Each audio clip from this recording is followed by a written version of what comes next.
Yeah, graphic those.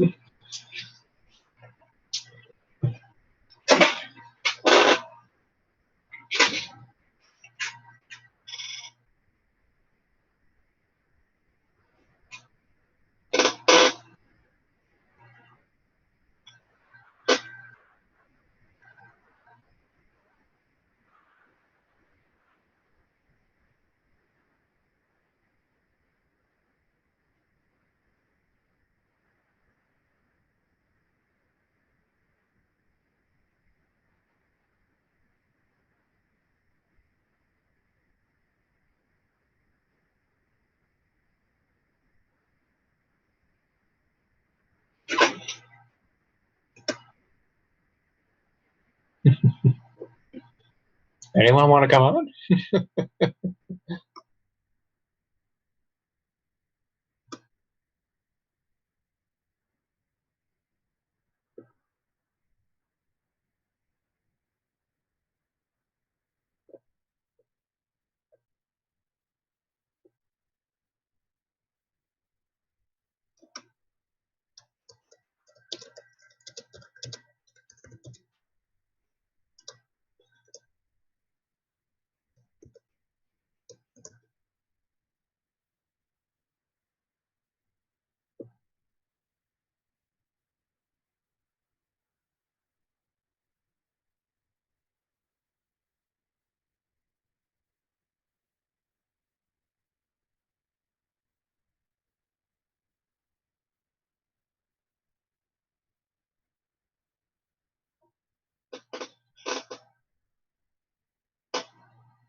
Hey, Snork, how's it going?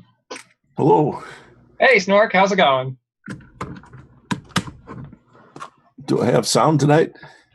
Yes, you do. Okay. Having some internet connectivity problems tonight. Ooh, I'm sorry to hear that. When's the last time you got a new router? Oh, 6 months ago. Oh. Could it be the weather? I'm fairly remote. It might be that the cable system is wet. It's been kind of wet around this area lately. Yeah. And if they have a bad connection, that can actually cause trouble. If moisture gets crap in around the connectors. Yeah, I figured. Because honestly, my router is like fine. My router's fine. You know, when it storms, like it tends to do that. But we did get rain today. I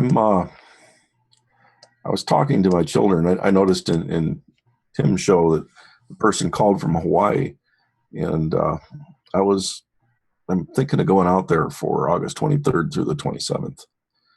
Oh, wow. For what? There's a defense energy conference there that also is co-located with a sustainability and energy conference, and that facility is excellent on solar power and other types of power and alternative agriculture. And really seriously thinking of going there for talking to other people about it, see what options there are for doing it as a business. That'd be really cool. And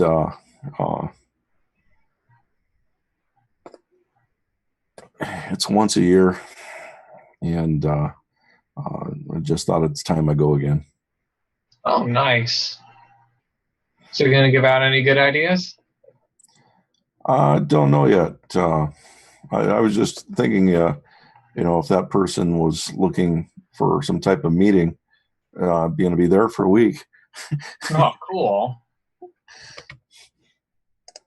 And actually, Hawaii never gets the news that it should.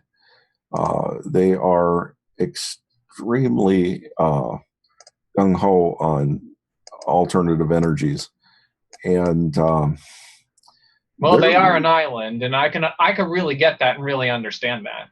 Mm-hmm. But the last time I was there, I was extremely impressed with how far along that they've come, and I think that they're ahead of all the other states. They have a goal toward being totally off of oil in I can't remember how many years, but their goals seem to be extremely realistic for what they can supply. I can see that. And they're giving tours of installations around the islands that week. So it definitely looks like the place to be. And even though I'm out in Iowa, I'm feeling like, well, I should be attending conferences and keeping up on the current techs. Yeah. Are you feeling triggered, Mr. Krabs? Triggered! Oh, speaking of triggered, I named my Zelda Breath of the Wild Guardian amiibo Triggered, and it has the arms like me when I do triggered. Because every time it sees Link, it gets so triggered. So, triggered! To be fair, it has good reason to be triggered. It sees Link and it gets triggered. To be in its defense, it has good reason to be triggered. The guy did slaughter a good number of his kin.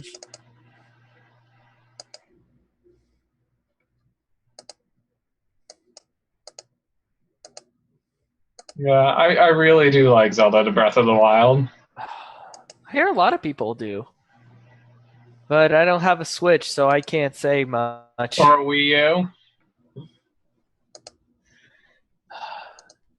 God damn you. What, you have a Wii U? No. Oh. I have a Wii. I'm so behind. Well, hold on. No, let me think. No, I think my I can't remember if my brother has a 3DS or a Switch. Oh, I have a 3DS and I do have a Switch. But I got mine first day.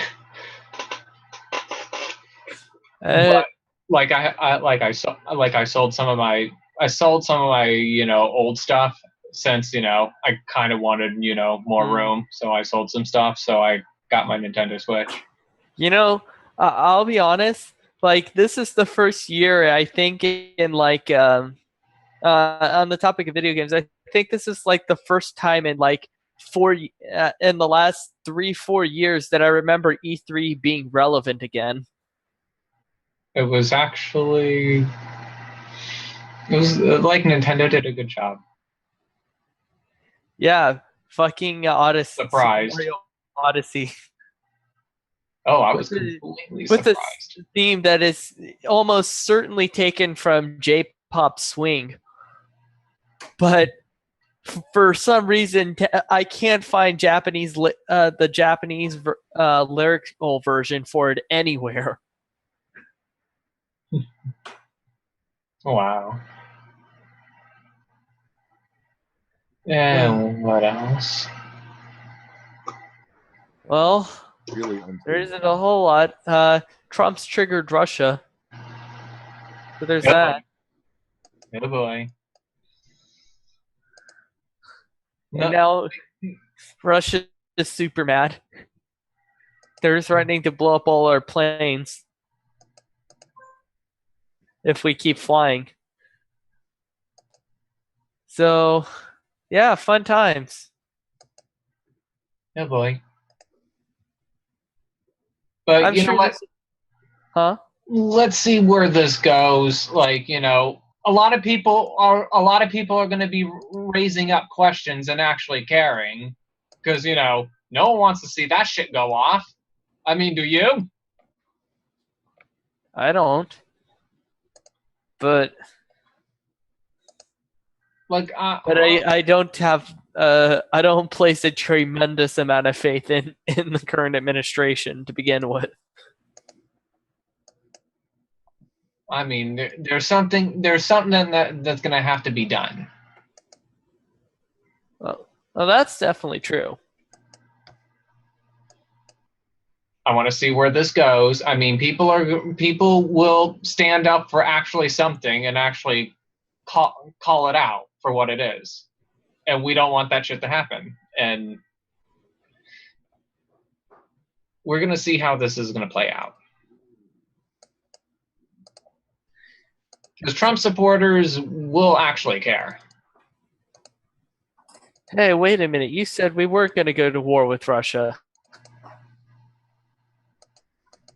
Yeah, people woke up, people listened, and you know what? Let's see how this plays out. Oh boy, this is going to be interesting. If it turns out that we spent 6 months saying we wouldn't go to war with Russia, only to go to war with Russia, I'm going to be so mad. Because this was like my big argument for not voting for Hillary just completely out the window.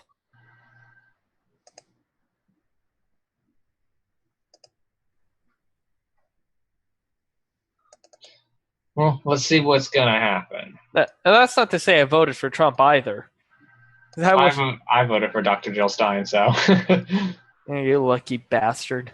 You actually still had somebody you could vote for. Well, I'm part of no party affiliation, so that's why in Florida nonetheless. And I voted for Dr. Jill Stein.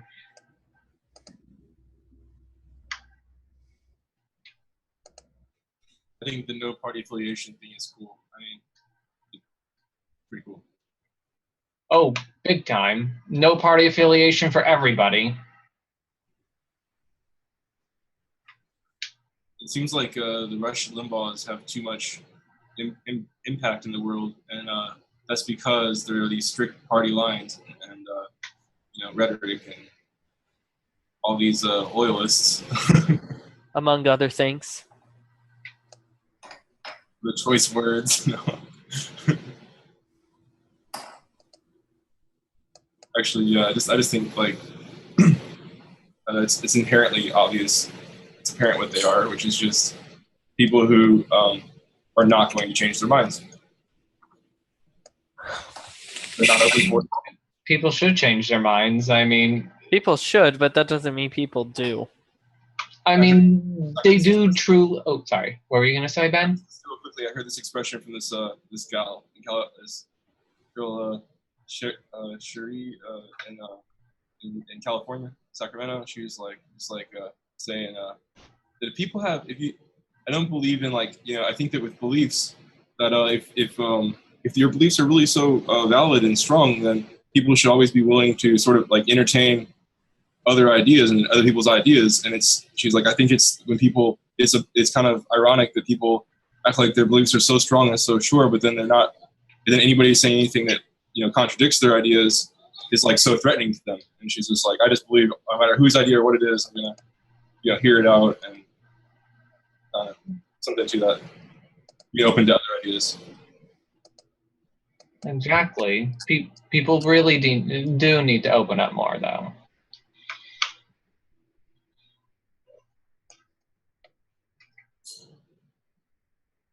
I mean, people should question. Right. I think being skeptical is just so important in general. Yeah. Not just politics. Yeah, everyone might have their skeptics, but if they actually do the research and research the truth themselves, then they'll actually truly see it for themselves. Right. Yeah. Doing your own seeking and struggling to figure out things and soul searching. Yeah. I mean, I know it's tough, but people can do it. I know it takes time, but people are just going to have to snap out of it eventually. Well, the way I look at it is like you gotta be able to like know that you're coming from somewhere that can be that your knowledge can be improved on, and then by seeing that you like want some knowledge or that like there is something to learn, then you like go to somewhere. And so I just look at knowledge as always ongoing, and there always being like lessons and things to be learned from whatever. So I don't really feel like the same pressure I feel like other people sometimes feel, which is just like on the spot, like you know it or you don't know it. Like one moment I don't know it, then I know it. So what do you say about that? Seems pretty odd. And it seems like it's an ongoing, continuous thing, like refining something, and sometimes altering something or sometimes adding something new. Yeah, that's actually a really, really good point. Really good point. Yeah, I think there's like someone who's doing really well and very successful, and they're like on the decline. There's somebody who's been unsuccessful and they're on the incline, and at some point those points pass, and they look identical, but they're not. And you look at it deeper and like in a more deeper way, and like see the ongoingness of it. I'm sorry I'm late getting in. So what's this conversation about? Incline, decline of what profession? It's about politics, in video games and in abstract, like almost philosophical, literary concepts. Okay. That way. Well, Sorry. We could definitely talk more about that on Anything Goes. But yeah, but we got off topic real quick, but we kind of got ourselves back up. No problem. So, did everyone watch? Well, there's two things. There's the panel with Elisabeth Beck. I was able to watch part of it before my phone died. Oh, okay. I watched the whole entire thing and I loved it. I said it on those sellouts. I wanted to say more, but I wanted other people to get a chance to call in. Yeah. And then there's Rod Wheeler that Jamal Thomas interviewed. It was kind of on at the same time, so it's kind of hard to watch both. Was that happening? That happened at the same time as the panel at 8 p.m. Eastern time. So, there's both the guy who did the Seth Rich investigation, and then there's the DNC fraud lawsuit. They kind of tie in. So definitely, if you guys didn't catch that, go to Jamal Thomas's channel after or now if you want to watch it and watch that interview. So, but yeah, he asked them Rod Wheeler a couple questions. I think there's maybe one or two questions that Rod Wheeler had no comment to have, but it's pretty good. It's kind of nice that Jamal Thomas was able to get Rod Wheeler to say what he wanted to say, because it seems like right after Rod Wheeler said his point about his investigation, that all the news networks pretty much, the MSM, mainstream media and corporate news networks just kind of shut him out. Hey, Christian, we can't hear you though. No? There we go. Okay, we hear you. Wasn't sure. All right. What's up, guys? Anyways, that's the two big independent media news for today, and then there's a whole lot of other stuff that's been going on since the weekend, and just mainstream media news as well. I mean, there's a lot of like the we shot down. The U.S. military shot down a Syrian plane, and then there's a couple. Was it a big fire over in Portugal that killed like 62 people? Yeah, I think so. Snork, I saw you mention, I'm not sure if it's in this chat, but in Tim's chat, that you're going to Hawaii. I'm considering it. Okay. Well, what is it, and why were you considering it? There's 4 conferences in one place. The Defense Energy Conference, Sustainability Conference, and I'm trying to think of the Energy Conference. And it lasts for 3.5 days, and I'm thinking of going out for it. The entire event? Yeah. Okay. It was the last time I was there, and there was everything from hydroponics using bacteria to Hey, Gardner. Sorry. in place of any kind of pesticides or anything, and using bacteria to set nitrogen into the roots of the plants, so that you can use very simple means to fertilize your plants. You don't need all kinds of ammonia and whatever. Yeah. And there's hardly any bugs involved, so it's far superior to any type of organic farming. Even worms? I mean, I've got a lot of worms for composting. For composting, you make the worm tea, sterilize it, and then put it in with this. Oh, okay. Huh. So you think of the composting as the base of your pyramid for your supply chain for your plants. Yeah. Composting worm tea is excellent, and what you're left with is substrate that's fine for supporting your in-ground planting elsewhere, summer garden, stuff like that. I love because I fish a lot and use worms, and my wife gardens a lot and we use worms. It's like a double whammy, a great combo to have of What having state worms. are you in? Massachusetts. Okay. If they get loose and go wild, they die in the snow. So you can pretty much contain about any species of worm you want. Yep. Are you using red wigglers? My wife uses red wigglers. I use European night crawlers, and I also have Canadian night crawlers. Canadians are just larger. I have to keep them cooled in the fridge. Like I have a small mini fridge just for them. I use potting soil, and then after a while, they eat up all the potting soil, and that's good compost as well to use for plants. Are you using any set system for making your worm tea? Or are you using Urban Worm Girl?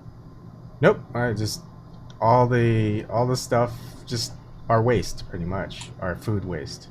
Do you use multiple pans where you do the pan change out thing for optimization? My wife uses bins, and I use bins too. They have holes in them, and then I take one out, replace it, and then put food at the top, so it's just kind of interchange because the worms start moving up out of there once they're done.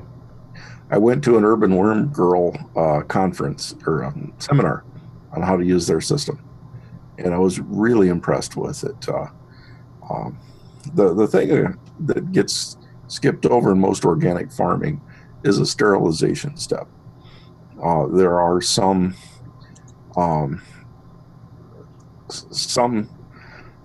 pathogens that get traded off, that get worse as they go between species. So you want to kill that sequence. Okay. Other than that,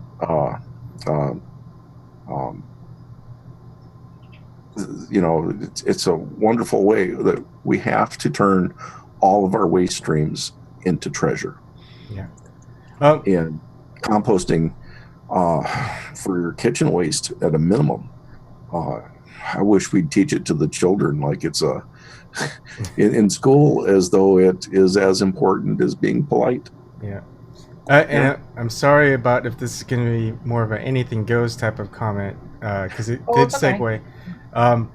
But everyone here, if we did have ways to stem carbon dioxide, CO2, methane, and nitrogen, whatever, to kind of balance out all the stuff that we use with fossil fuels, is that something we should do? And would that just increase the usage of fossil fuels because, hey, we don't have to worry about global warming anymore because we just counteract it with technology or this and that? Starting next year, it should start seeing such a heavy effect that even if we take these steps, we're not going to see it fall to the level where we can say, oh, we don't have global warming anymore. That's probably passed a while ago. Yeah. No, it's predicted to get a lot worse after this summer. This will be the first summer without the ice rebound. Okay. Wow. Well, where's that info from? Oh, geez, I read so much in a day. I don't always remember where I get it from. I think I was at a BBC website when I was reading about it. Okay. I tend to not go with the CNN much other than looking to see if anybody in my neighborhood's getting shot. BBC actually covers more American news than it does British news. It's a major funded site that doesn't appear to be as touched as ours. And so I go there. I'll check out Der Spiegel. I'll check out the Scandinavian, Belgian news. You don't have to speak their language. All of them just have an English website. Yeah. Only thing is, occasionally after you're on these websites, all of your ads will change over to the language of the country that you were reading the news in. Oh. You were reading it in English. Yeah, that's funny. So my daughter asked me something, and I look over, and all of a sudden, all my ads switch over to Spanish.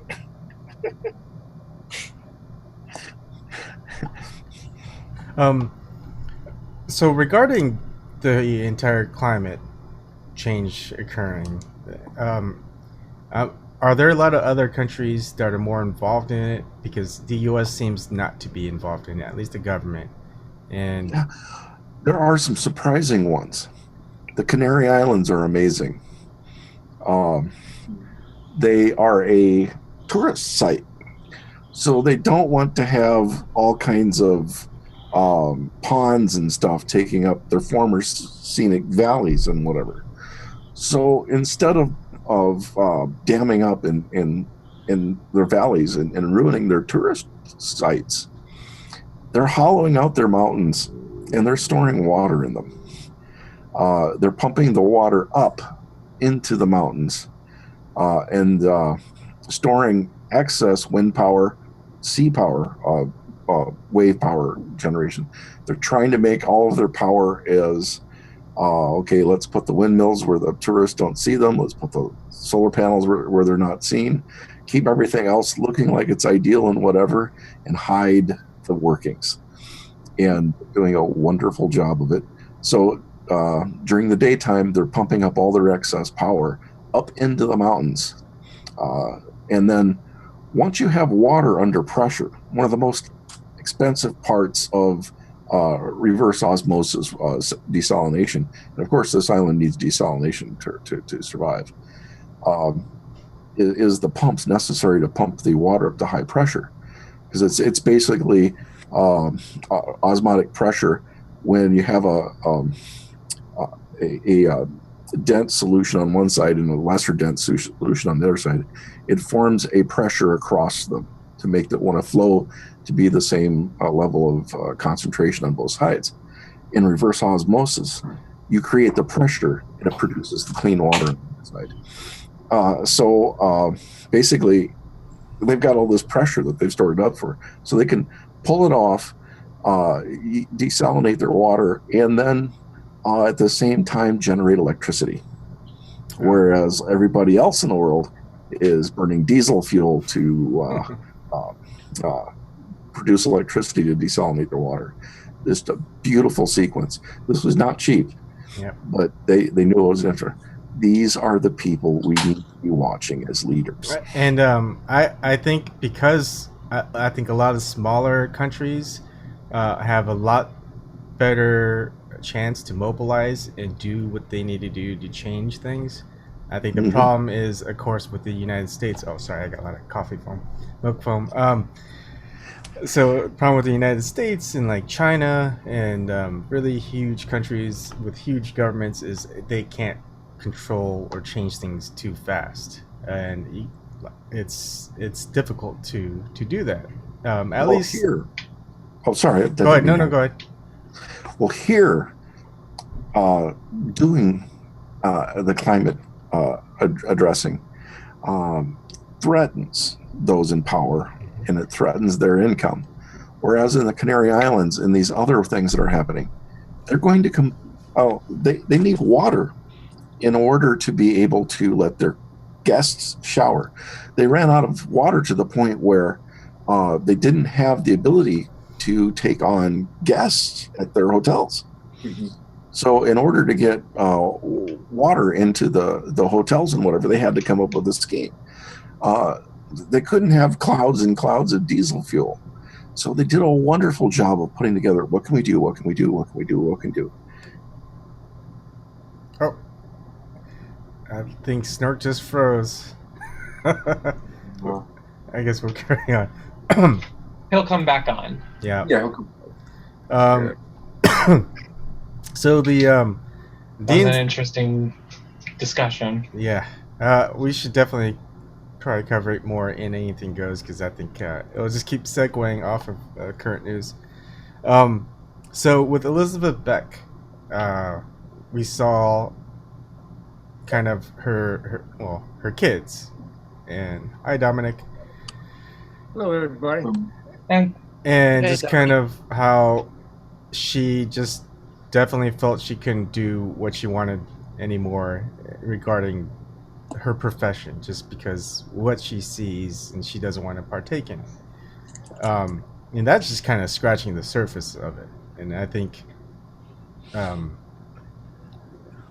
don't know, I see it as I mean, I could see where it's a big problem. But it's exactly like what she's saying, people who have resources and people that they can talk to get help or something. But because I mean, everything that you see, even in business, it's easier to just kind of pay off a settlement than it is to hire lawyers that are going to be good enough to win a case for you.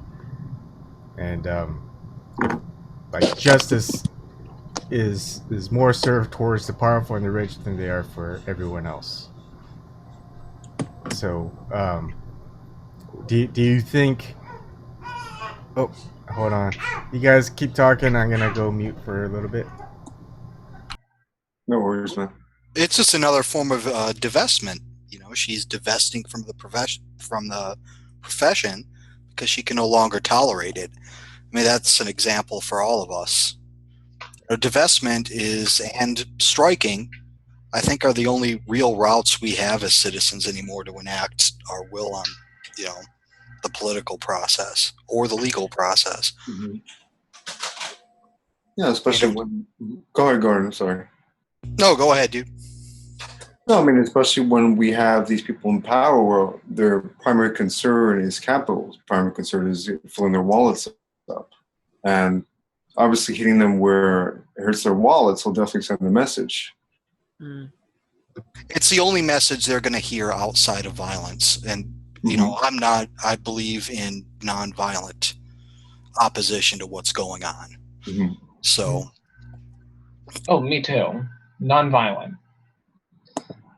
Other than that, I mean, we're just going to get the runaround through these systems that they've created. These systems, the parties have been entrenched for what, 130 something years? When did the Republican Party kick in? What year was it? It was 1850. 1850 something. Mm-hmm. So anyways, over 150 years now. I mean, the systems are entrenched, and it's not to untangle them, and not that we're not going to be able to untangle. We have to go around it. Divestment, striking, hit them where it hurts. Mm.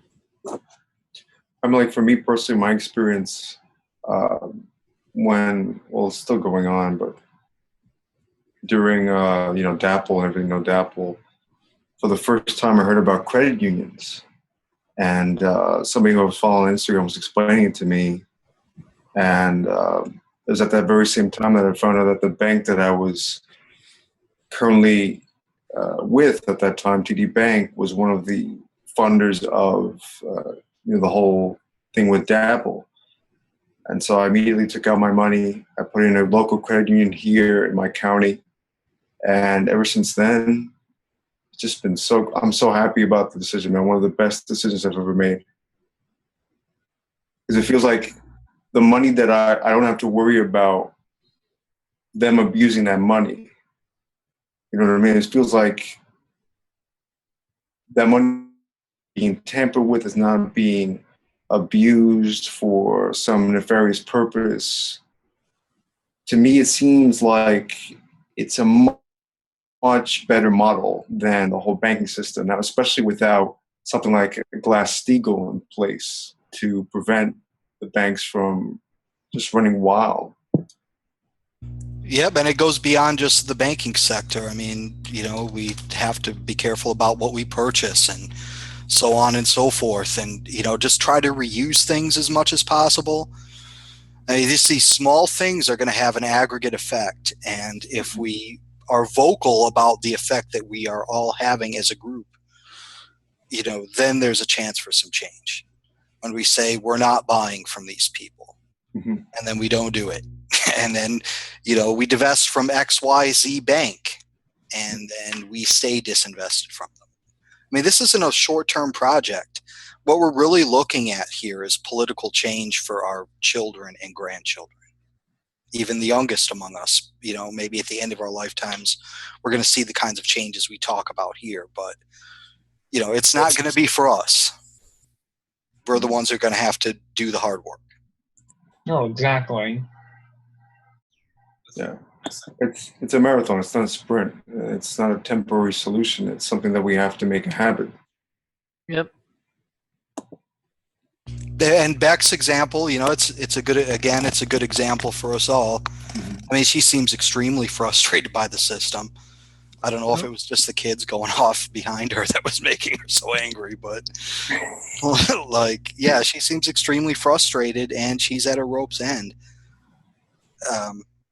We need the professional class to start disinvesting, as well as, the middle and lower classes. Sure. Absolutely, man. So what were some of your guys' other thoughts on the interview?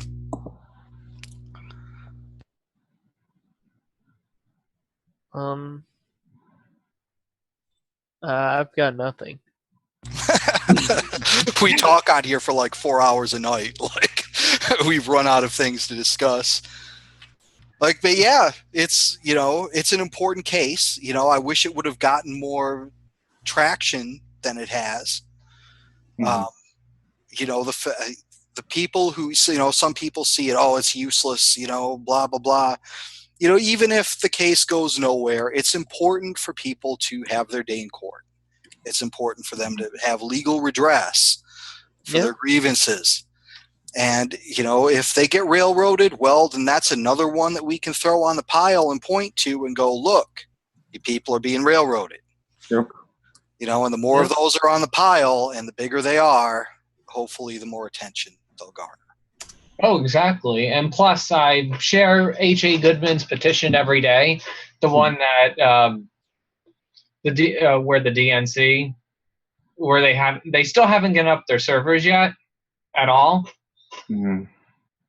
And I share that petition every single day so it can get the attention that it really does deserve and really, really do say something with this petition. Yeah, and unfortunately, the thing is about social media and just the glut of information that everyone is overwhelmed with every day. is even the most important matters end up becoming trivialized. You know, there's like I'm not saying that you shouldn't share this petition. I think that you're doing a good thing by doing it. But the danger is that it just becomes another one of the million petitions out there. Yeah. You know, and like what we need to do is get people out in public, in the streets, saying we're not going to tolerate X, Y, or Z anymore. Yeah. And here's the thing that I think is the same thing with those petitions, I guess you could say. There's a lot of, you can say, real resistance, and then the resistance that doesn't change a thing. You've got thousands of people, maybe millions of people protesting Trump, trying to get him out of office, getting him impeached, whatever. It's not going to happen. Yeah, and even if it did, it wouldn't really change anything. It might be a lot worse. It might be worse. Mike Pence, and it's not going to bring back Hillary Clinton. And you know, even if it was Russia that caused election fraud, we know that there's election fraud in the DNC. So even if they wanted to put Hillary Clinton in, we know she's guilty of corruption in the voter fraud that went on in the Democratic primary. So it feels like no matter what, they just want one less. They still see Hillary as the lesser of two evils, but you know, they just want to put in the lesser of the two evils. They don't want to get rid of the corruption. They don't see anything as corruption. They feel I think they see corruption as just something that exists that we're not going to get rid of, so they don't even worry about that part. They just say, hey, we just want the lesser of the corrupted. I just feel like you know, anyone trying to fight that good fight of getting rid of corruption is just seen as too much of an idealist, fringe, conspiracy theory that there is corruption out there, or you know, everything is fighting against people who are against corruption. And then it's kind of the same thing with the military. It's like if they expect people who are military or don't support the military as not being patriotic, they have this nationalistic view, not necessarily a patriotic view. I think nationalism is basically support anything that your country does, no matter what it does, and patriotism is based on supporting the foundations of the country, of why it exists and why it was started and why it was born, why so many people fought to gain the freedom to start their own country, and that's like the Constitution, right? So it's just now we've got, yeah, and I'm looking forward to Tim's interview on Thursday, which is going to be ex-military General Wesley Clark's son. Was it Wesley Clark Jr.? Wesley Clark Jr. Yeah, it takes a lot of ex-military people who serve in police, you know, to come forward and talk to people and not just push the narratives that mainstream media wants to push. Just come out and talk to people and say what they have to say, and then try to back that up with data, evidence, proof. So it just yeah, it's tiresome. It's a tiring game, but it's a endurance. We just have to keep going, even if this happens for like 12 more years, and then we're gonna have to have other people come in and hopefully take it to the next step, because everyone has a role to play, and if you're just watching or chatting, that's good, because at least you're communicating. But then you know, everyone here has to take that next step. So people come in, they just watch around a little while, chat, talk, and then they'll say, okay, now it's time to get in. Because it's the same thing. It's like, I was watching Tim, I was watching all these other shows. I was like, okay, I'll see if these guys seem legitimate, if I want to follow them, you know, for news, so I don't have to look at it and vet it for like 4 or 5 hours going on Google and just searching around, see source after source, and see if that's verified. Because you can easily kind of see it all kind of get pieced together through Tim, H.A., Mike Figueredo, Jimmy Dore. Now you can see Hard Bastard, Jamal Thomas, Holly Seeliger. You got You were going to say TYT, weren't you?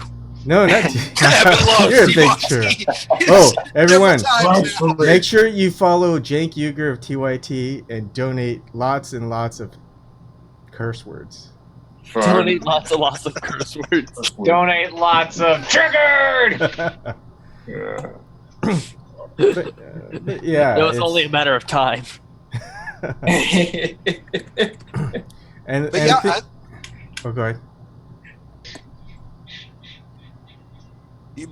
yeah, I mean, I think it's also, I think we're in a period of reflection, a period where people are getting together and they're starting to talk, and we can't really begrudge people of that. I see a lot of people saying, oh, we need to take immediate action, like we need to do something now.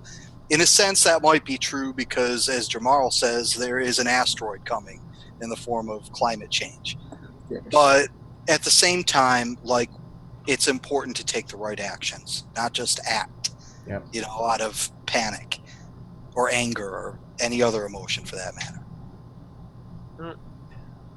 I agree with that. Me too. 100% agree. But like at this point, I'm at that stage where and don't get me wrong, like I still believe that we should take every step in power to try and avoid the asteroid as much as possible.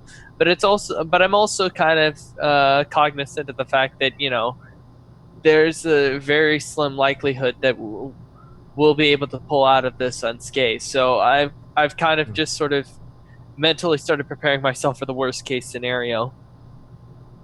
Well, it's a difference between losing a hand and, like, losing your life. We're going to lose a hand, at least. Like, where are we going to die off? Like, that's really the question. Mhm. Yep. So Gibbon, like when you mentioned right now patriotism, I was looking for this tweet that I saw somebody posted on Instagram, and I just want to read it to you guys really quickly. It's from a man named Jens Botiger. I think I'm saying that right. He's German. He says, Germans are patriotic. In America, you show patriotism by attaching a full-size U.S. flag on your pickup truck, or a flag for alternative patriotism, singing the anthem before every baseball game, and sending 18-year-olds to Iraq so you can later thank them for their service when they roll by you in their wheelchair in Walmart.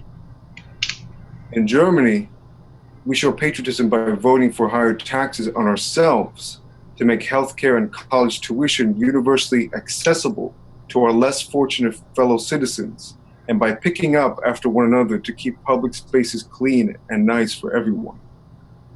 I guess it just gets lost in translation. End quote. But you see, that requires us to that requires people to pay money, and that's theft because reasons. Here's the thing that my daughter asked me today while I was walking her back from her school. She pointed at a U.S. flag and she goes, why is that there?" And I look, and it's the U.S. flag, and I couldn't think of a good enough reason why we hang flags up on poles, except to tell her that to remind ourselves which country we're in, I guess. I mean, it's a silly answer. That's pretty much it. That's kind of pretty much it. Yeah. Although now that I think about it, whenever I fly home to Japan, I've never seen bar stores with the Japanese flag emblazoned over it. But maybe that's just because they don't feel the need to rub it into the 2 or 3 Korean people living next door. Yeah. I mean, I wonder how many U.S. flags are flying around Flint, Michigan, and East Chicago, and It's pretty obvious what country you're in. All right. So any other news snippets or news discussions that we want to talk about, or should we start going into anything goes? I really don't have anything that. Well, I mean, like the only real thing is the whole Trump potentially starting World War III with Russia ish, maybe. Who knows? The the president's attitude and relationships with world leaders seems to change within the span of milliseconds. Yeah, on a dime. But Trump knows not to mess directly with Russia. I don't know the reasons I why. hope not, but he's also super fucking petty. So Maybe that's just the appearance he wants to have. I mean, because when you're rich, you know, or a billionaire, you end up being a jerk or a dick because you can be, and it's kind of like that's just kind of like it's like that it's like that Rolex watch, or that one watch where that's worth like $120,000. That's worth more than like what people can make in a lifetime sometimes, or 10 years. You know, they it's a symbol. It's just kind of a, you know, I can be a jerk because it doesn't matter what you think of me, or etc. type of thing, just because I have all this I'd be money. inclined to believe that it was all a facade if it wasn't for the fact that he extends that pettiness to his own family. I don't know. I just don't like talking about Trump. I think it's useless. I don't think talking about Obama either is worth anything, because they're in the top. They do what they do, and if they don't, then we gotta ask the questions why they don't. Is there other powers? People say deep state is probably influencing them, or who knows? It just seems like a lot of every president seems to go into office. They want to. They say a lot of things that they're going to do while they're in office, and then they don't. And is it just because they want to get into office, or is it because when they get into office they realize they're really not the top dog? Well, let's also bear in mind that, you know, Trump could very well have been pushed into taking a more militant posture because he doesn't want to be associated with Russia. You know, he could make these public speeches or whatever regarding the evils of Putin, etc. I mean, who knows how bad it's going to get? I think it's more pushed. I think it's more that he just doesn't like his testicles being questioned. Yeah, I honestly believe that if we had Clinton as our president, I think we've already been at war with Russia. Oh, probably. I believe that. Because Clinton is also super petty. No, you know, I don't think we'd be at war with Russia. I think we would actually be going into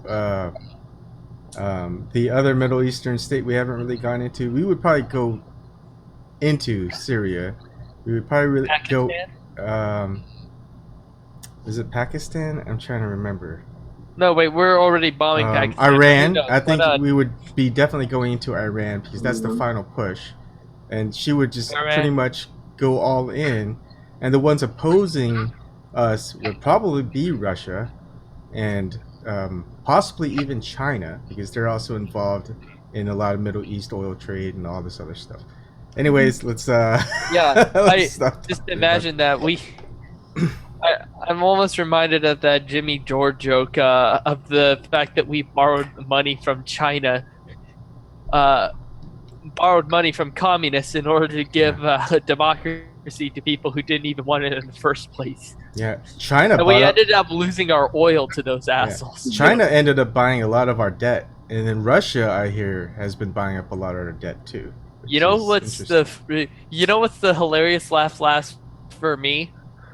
Is that Japan is the one that owns the most American debt of all. So yeah.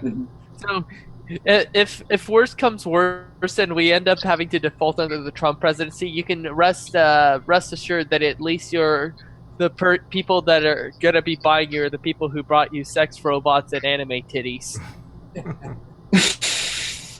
All right, since we're going into that topic, we're gonna sign off. Everyone in chat, we're gonna go into Anything Goes to talk about sex robots and stuff like that. So stay tuned.